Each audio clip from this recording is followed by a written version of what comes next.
So the question is, how do we proceed from this point relative to staff research, and what extent should that research cover? Yes. That's ours. Art versus, yes, art versus, yes. All right. Well, clearly, we've had a lot of testimony here this evening. You know the pros and cons as they've been expressed relative to the issues. I would think that the city attorney's office would now have the opportunity to work with other staff members, the police chief and others, relative to researching this. Instead of bringing an ordinance back, they could bring back their research, and then possibly as a first step, a second step would then be to direct them to proceed with whatever option they think was appropriate. Or you could ask them to come back directly with an ordinance. So I think you have several options here. One would be a several-step process, one would be more immediate. Councilor Manwaring, and then I think Councilor Jones. I guess, thank you, city manager. I like the two-step process.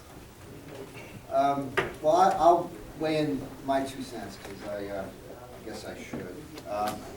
And I'm sure there'll be another. We heard a lot of things tonight that had to do with the issue of chalking and or graffiti, but also I heard a lot of things tonight that concern me about opinions and groups and factions in town behaving in ways that personally I don't think are appropriate.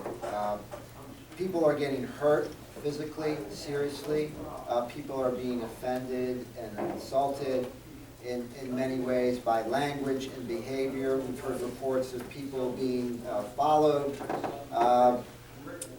We've heard some descriptions of what has been chalked in the square, certainly not my taste, but there's also the issue of, well, we are entitled to free expression, and we do have First Amendment rights. The other concern is about the economic detriment to the city because of this behavior. I think that's a separate issue. I don't want staff coming back with research on that, because whatever concerns our community have economically have to do with factors that are well beyond our borders, unfortunately. I think that the presence of certain individuals doing certain things in Central Square is not a deal breaker if somebody is coming here to maybe start a business.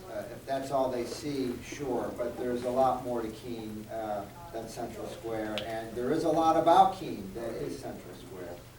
I also know that the city has a history of dealing with quote-unquote unruly behavior, and I've mentioned this many meetings. I'll mention it again because I like mentioning it. I think it was in 1839 or 1838, because there were rowdy adolescents with nothing better to do hanging around downtown where the Corner News is now, Gilboa Ave, and being drunk, being publicly drunk. And a number of citizens were not okay with that. It was offensive to their families. They were uncomfortable because they did not live a life based on values that they saw were negative, and they probably were in these youth. But as a result, they banned alcohol. That ban lasted a year because it didn't make a bit of difference as to what they were concerned about. And I think what I'm getting at, because I don't want to waste any more time, is there are deeper issues here that have to do with the community and how we get along with each other, whether we like each other or not.